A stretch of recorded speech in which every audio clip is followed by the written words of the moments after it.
بسم اللہ الرحمن الرحیم۔ السلام علیکم۔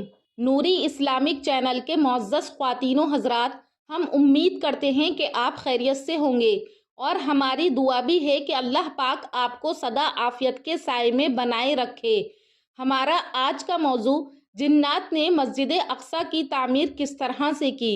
ناظرین کرام، کیا آپ جانتے ہیں کہ مسجد اقصی کو جناتوں نے کیسے بنایا تھا اور حضرت سلیمان علیہ السلام نے اس مسجد کو جناتوں سے کس طرح بنوایا تھا؟ حضرت سلیمان علیہ السلام کی عظیم سلطنت کے بارے میں تو آپ سب لوگ جانتے ہی ہوں گے۔ اللہ تعالیٰ کی قدرت کی یہ ایک بہت بڑی نشانی ہے کہ اللہ تعالیٰ نے حضرت سلیمان علیہ السلام سے جنات کے ذریعے مسجد اقصی کی تعمیر کس طرح کروائی۔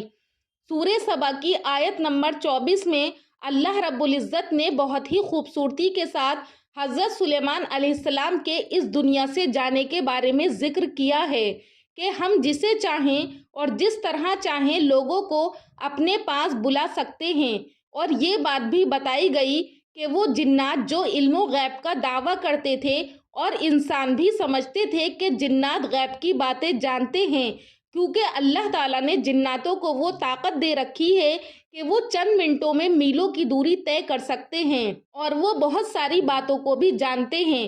اور اس وقت حضرت سلیمان علیہ السلام کے زمانے میں سرکش جنات بھی موجود تھے جو کہ صرف حضرت سلیمان علیہ السلام کے ہی کنٹرول میں تھے، اور حضرت سلیمان علیہ السلام اللہ کے وہ نبی ہیں جنہوں نے خاص کر اللہ سے یہ دعا کی کہ اللہ مجھ کو ایسی بادشاہت عطا کر جو روئے زمین پر اب تک کسی کو بھی عطا نہ کی گئی ہو۔ تو آپ کو یہ مرتبہ عطا کیا گیا اور آپ نبی بھی رہے، یعنی پیغمبر بھی ہیں، اور بے شمار معجزات حضرت سلیمان علیہ السلام کو عطا کیے گئے۔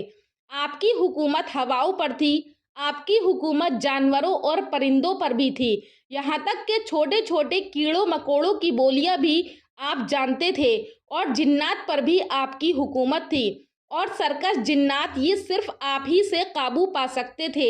قرآن و حدیث کی روایات میں یہ بھی ہے کہ بیت المقدس کی تعمیر مکمل ہونے پر حضرت سلیمان علیہ السلام نے 12,000 گائے، بیل اور 20,000 بکریوں کی قربانی کر کے دعوت عام کی اور اللہ کا شکر ادا کرتے ہوئے عرض کیا کہ اے میرے پروردگار، جو شخص اس مسجد میں داخل ہو میں اس کے لیے تجھ سے 5 چیزیں مانگتا ہوں۔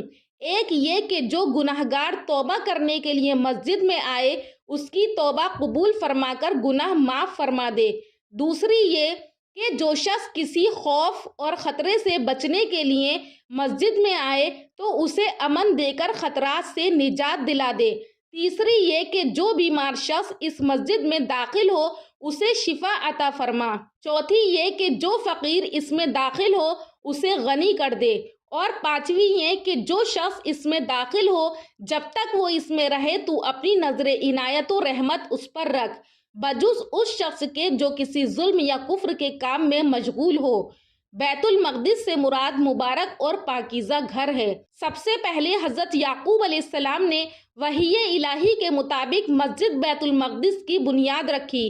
حضرت یعقوب علیہ السلام کا دوسرا نام اسرائیل تھا، اسی نسبت سے آپ کی اولاد بنی اسرائیل کہلائی۔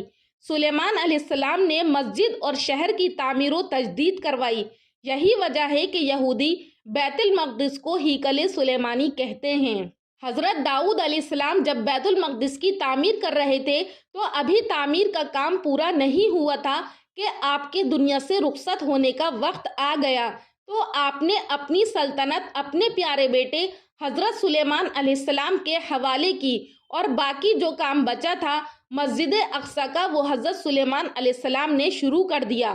حضرت سلیمان علیہ السلام کی حکومت لگ بھگ 40 سال رہی، ابھی بیت المقدس کا کام پورا بھی نہیں ہوا تھا۔ کافی عرصے سے بیت المقدس کا کام چل رہا تھا کہ حضرت سلیمان علیہ السلام کا بھی دنیا سے جانے کا وقت قریب آ گیا۔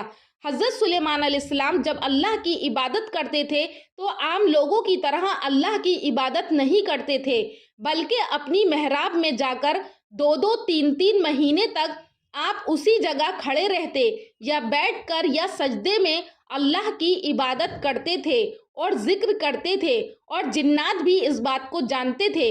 حضرت سلیمان علیہ السلام کی موت کا وقت قریب آنے پر علامہ اماد الدین ابن کثیر رحمۃ اللہ علیہ اپنی شہرہ آفاق کتاب قصص الانبیاء میں کئی صحابہ رضوان اللہ علیہم اجمعین سے ایک واقعہ نقل کرتے ہیں کہ حضرت سلیمان بیت المقدس میں کئی ماہ تنہائی میں بسر کرتے تھے۔ وہ اپنا کھانا وغیرہ بھی ساتھ رکھا کرتے تھے۔ آپ کی وفات کے آثار اس طرح شروع ہوئے کہ صبح جب اٹھتے تو بیت المقدس میں کوئی پودا لگا ہوتا، آپ اس سے پوچھتے کہ تیرا کیا نام ہے، وہ بتا دیتا، پھر سوال کرتے تو صرف درخت ہے یا کسی دوا کے لیے اگایا گیا ہے، عرض کرتا کہ فلاں دوا کے لیے، تو آپ اسے اسی دوا میں استعمال کروا لیتے تھے۔ ایک مرتبہ آپ نے ایک نیا پودا لگا دیکھا تو اس سے پوچھا کہ تیرا کیا نام ہے، عرض کیا خروبہ یعنی خرابی و ویرانی، میرے اگنے سے اب اس گھر کی ویرانی ہے۔ پھر آپ نے پوچھا کس گھر کی، عرض کیا بیت المقدس کی خرابی اور ویرانی کے لیے ہوں، تو آپ نے فرمایا یہ کیسے ہو سکتا ہے، میں ابھی زندہ ہوں اور اللہ پاک اس بیت المقدس کو ویران فرمائے، لہٰذا اب میری موت کا وقت قریب معلوم ہوتا ہے اور تیرے چہرے پر میری ہلاکت اور بیت المقدس کی ویرانی لکھی ہوئی ہے۔ پھر آپ نے اس پودے کو اکھاڑ کر اپنے ایک باغ میں لگا دیا، پھر محراب میں داخل ہوئے اور اپنے عصا کے ساتھ ٹیک لگا کر نماز پڑھنے لگے اور اسی حالت میں وفات پا گئے۔ شیاطین جنات کو آپ کی وفات کا علم نہ ہو سکا، غیب کا علم صرف اللہ تعالیٰ کو ہے۔ حضرت سلیمان علیہ السلام کی وفات کا تذکرہ قرآن کریم میں اللہ تعالیٰ نے یوں فرمایا ہے، ترجمہ: پھر جب ہم نے سلیمان علیہ السلام پر اجل کا حکم صادر فرما دیا تو ان جنات کو ان کی وفات پر کسی نے آگاہی نہ دی سوائے زمین کی دیمک کے جو ان کے عصا کو کھاتی رہی۔ پھر جب آپ کا جسم زمین پر آ گیا تو جنات پر ظاہر ہو گیا کہ اگر وہ غیب جانتے تو اس ذلت انگیز عذاب میں نہ پڑے رہتے۔ حضرت سلیمان علیہ السلام جنات کی نگرانی کے لیے اپنے عصا کے سہارے کھڑے تھے کہ آپ کی روح قبض ہو گئی، مگر آپ کا جسد مبارک اسی طرح کھڑا رہا یہاں تک کہ دیمک نے آپ کی لاٹھی کو کھوکھلا کر دیا۔ اس دوران جنات آپ کی وفات سے بے خبر کام میں مصروف عمل رہے، وہ یہی سمجھتے رہے کہ آپ ان کی نگرانی کر رہے ہیں۔ جب وہ گر پڑے تو جنات پر واضح ہو گیا کہ اگر وہ غیب کا علم جانتے تو اس ذلت کے عذاب میں نہ پڑتے۔ حضرت سلیمان علیہ السلام نے بارگاہ خداوندی میں دعا کی تھی کہ ان کی وفات کا حال جنات پر ظاہر نہ ہو تاکہ انسانوں کو معلوم ہو جائے کہ جن غیب نہیں جانتے۔ پھر آپ محراب میں داخل ہوئے اور حسب عادت نماز کے لیے اپنے عصا پر ٹیک لگا کر کھڑے ہو گئے۔ جنات حسب دستور آپ کی خدمت میں مصروف رہے اور یہ سمجھتے رہے کہ آپ زندہ ہیں۔ آپ کا عرصہ دراز تک اس حالت میں رہنا ان کے لیے حیرت کا باعث نہیں ہوا، کیونکہ وہ بارہا دیکھتے تھے کہ آپ 1 ماہ 2 ماہ یا اس سے بھی زیادہ عرصے تک عبادت میں مصروف رہتے تھے، حتیٰ کہ پورے 1 سال تک جنات کو آپ کی وفات کا علم نہ ہو سکا۔ اگر انہیں غیب کا علم ہوتا تو 1 سال تک عمارت کے کاموں میں تکلیف اٹھاتے نہ رہتے۔ ابو داؤد شریف میں حضرت خیثمہ رضی اللہ تعالیٰ عنہ سے مروی ہے کہ حضرت سلیمان بن داؤد نے ملک الموت سے کہا کہ جب تیرا ارادہ میری روح قبض کرنے کا ہو تو مجھے اس کے مطابق پہلے سے بتا دینا۔ ملک الموت نے کہا ایسا نہیں ہو سکتا کہ میں آپ کو اس سے آگاہ کر سکوں، کیونکہ جب موت کا دن آ جاتا ہے تو مجھے کتاب دی جاتی ہے جس میں مرنے والوں کے نام درج کرتا ہوں۔ دراصل ملک الموت کسی کی موت کا وقت پہلے سے نہیں جانتا جب تک کہ اسے حکم نہ دیا جائے کہ فلاں کی روح قبض کر لو۔ حضرت عبد الرحمن بن زید سے مروی ہے کہ حضرت سلیمان کے پاس ملک الموت آئے اور کہا کہ مجھے آپ کی روح قبض کرنے کا حکم ملا ہے، اب آپ کے پاس چند گھڑیاں ہیں۔ حضرت سلیمان نے یہ سن کر فوری طور پر جنات کو بلوایا اور اپنے ارد گرد شفاف شیشے کی ایسی عمارت بنوائی جس میں کوئی دروازہ نہ تھا۔ پھر آپ اپنے عصا سے ٹیک لگا کر نماز میں مشغول ہو گئے۔ اتنے میں وقت مقررہ پر ملک الموت داخل ہوئے اور روح قبض کر لی۔ شیاطین جنات آپ کو دیکھتے کہ عبادت میں مصروف ہیں اور کام پر لگے رہتے۔ پھر اللہ نے گھن لگانے والے کیڑے کو بھیجا جو لاٹھی کو کھاتا رہا حتیٰ کہ اندر سے وہ کھوکھلی ہو گئی اور حضرت سلیمان کا بوجھ نہ سنبھال سکی اور وہ گر گئے۔ پیارے دوستو، آپ کو یہ بات بھی بتاتی چلوں کہ اللہ نے نبیوں کا مقام بہت بلند رکھا ہے۔ حضرت سلیمان علیہ السلام جانتے تھے کہ یہ جنات بہت سرکش ہیں، تو حضرت سلیمان علیہ السلام نے اللہ سے دعا کی تھی کہ اے میرے پروردگار، ابھی بیت المقدس کی تعمیر کا کام پورا نہیں ہوا ہے، جب میرا وصال ہو جائے تو اس کے بارے میں جنات کو معلوم نہ ہو، ورنہ یہ بھاگ جائیں گے۔ تو اللہ تعالیٰ نے اپنے نبی کی دعا سنی۔ حضرت سلیمان علیہ السلام اپنی محراب میں تھے، اور آپ کی محراب بہت خوبصورت سی جگہ تھی جہاں آپ اللہ کی عبادت کیا کرتے تھے، اور وہ شیشے کی ایک بہت خوبصورت عمارت تھی جس میں سے باہر کے لوگ آپ کو دیکھ سکتے تھے۔ تو جنات کو یہ لگ رہا تھا کہ حضرت سلیمان علیہ السلام ان کو برابر دیکھ رہے ہیں، تو وہ برابر کام میں لگے رہے کہ حضرت سلیمان علیہ السلام ان پر کڑی نظر رکھے ہوئے ہیں۔ جب حضرت سلیمان علیہ السلام زندہ تھے تو جنات کو رات میں رخصت کر دیتے تھے، تو جنات کو رات میں چھٹکارا مل جاتا تھا اور دن میں کام کرتے تھے، اور حضرت سلیمان علیہ السلام بھی رات میں آرام کرتے تھے۔ مگر اب حضرت سلیمان علیہ السلام اپنی محراب میں کھڑے ہوئے تھے، تو اب جنات کو دن رات کام کرنا پڑ رہا تھا۔ ہر وقت آپ کھڑے رہے، کسی کے اندر بھی اتنی ہمت نہیں تھی کہ وہ جا کر آپ سے اجازت مانگے، تو جن اسی طرح لگاتار کام کرتے رہے۔ حضرت سلیمان علیہ السلام اسی طرح سے اپنی جگہ پر کھڑے رہے، نہ جسم میں کوئی تبدیلی اور نہ کوئی بدلاؤ تھا۔ اللہ کی شان دیکھیے کہ اس کی تعمیر کا کام حضرت سلیمان علیہ السلام کی نظروں کے سامنے ہوتا رہا۔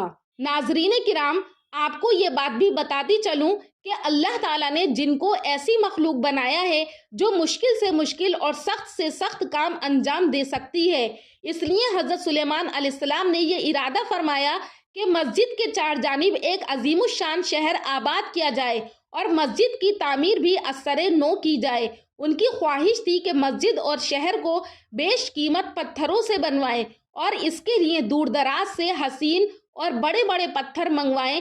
ظاہر ہے کہ یہ کام صرف جن ہی انجام دے سکتے تھے، لہٰذا اس لیے حضرت سلیمان علیہ السلام نے جنات سے اس مسجد کی تعمیر کی خدمت لی۔ چنانچہ وہ دور دور سے خوبصورت اور بڑے بڑے پتھر جمع کر کے لاتے اور بیت المقدس کی تعمیر کا کام انجام دیتے تھے۔ مسجد بیت المقدس کی بنیاد تو حضرت یعقوب علیہ السلام نے ڈالی تھی، لیکن حضرت سلیمان علیہ السلام کے حکم سے مسجد اور شہر کی تعمیر کی تجدید کی گئی تھی، اور جنوں کی وجہ سے بے نظیر اور شاندار تعمیر عالم وجود میں آئی، جو آج تک لوگوں کے لیے باعث حیرت ہے کہ ایسے پتھر کہاں سے لائے گئے، کس طرح لائے گئے، اور وہ کون سے آلات تھے جن کے ذریعے سے ان کو ایسی ایسی بلندیوں پر پہنچایا گیا۔ ناظرین، اب ایسے ہی ایک مہینہ گزرا، 2 مہینے گزرے اور پورا سال گزرا، اور جنات کو شک بھی نہیں ہوا۔ دھیان دینے والی بات ہے کہ حضرت سلیمان علیہ السلام ایسے ہی کھڑے رہے، اور بالکل جنات اس بات کا اندازہ نہیں لگا پائے کہ آپ زندہ ہیں یا وفات پا گئے۔ جب پورا سال گزر گیا اور بیت المقدس کی تعمیر مکمل ہو گئی، تو اللہ تعالیٰ کا حکم ہوا دیمک کو، جس کو قرآن میں دابۃ الارض کے نام سے ذکر کیا گیا ہے، اس کو مسلط کر دیا گیا حضرت سلیمان علیہ السلام کے عصا یعنی لاٹھی پر، اور یہ حکم دے دیا کہ حضرت سلیمان علیہ السلام کے عصا کو تم کھا لو۔ اور جب دیمک نے آپ کی عصا کو کھا لیا، جب آپ زمین پر آ گئے، تو اس وقت لوگوں کو پتہ چل گیا اور جناتوں کو بھی پتہ چل گیا کہ اب آپ اس دنیا میں نہیں رہے۔ لوگ حیرت میں پڑ گئے، اور یہ راز بھی کھل گیا کہ جو لوگ یہ کہتے تھے کہ جنات کو علم غیب ہے، تو ان جنات کو بھی علم غیب نہیں تھا۔ اگر ان کو علم غیب ہوتا تو وہ حضرت سلیمان علیہ السلام کی وفات کا پہلے ہی اندازہ لگا لیتے۔ پھر لوگوں کو پتہ چل گیا کہ علم غیب صرف اللہ کو ہے۔ کہا جاتا ہے کہ جنوں پر جب یہ راز کھلا تو مسجد کی تعمیر مکمل ہو چکی تھی، اس لیے جنوں کو یہ افسوس رہا کہ اگر وہ غیب کی باتیں جانتے تو اس سے بہت پہلے آزاد ہو گئے ہوتے، یعنی مسجد کی تعمیر نہیں کرتے، یعنی اتنے عرصے تک مشقت اور محنت میں نہ پڑے رہتے جس میں حضرت سلیمان علیہ السلام کے خوف سے مبتلا رہے۔ الغرض، مسجد اقصی اور بیت المقدس کی تعمیر کا کام مکمل جنات کے ذریعے سے ہوا۔ اس طرح جنات نے بیت المقدس کی تعمیر کی۔ اسی انداز کو اللہ تبارک و تعالیٰ نے قرآن کریم میں سورہ سبا کے اندر ذکر کیا ہے۔ آخر میں اللہ تبارک و تعالیٰ سے دعا ہے کہ اللہ پاک ہم سب کو اپنے دین پر ثابت قدم رہنے کی توفیق عطا فرمائے۔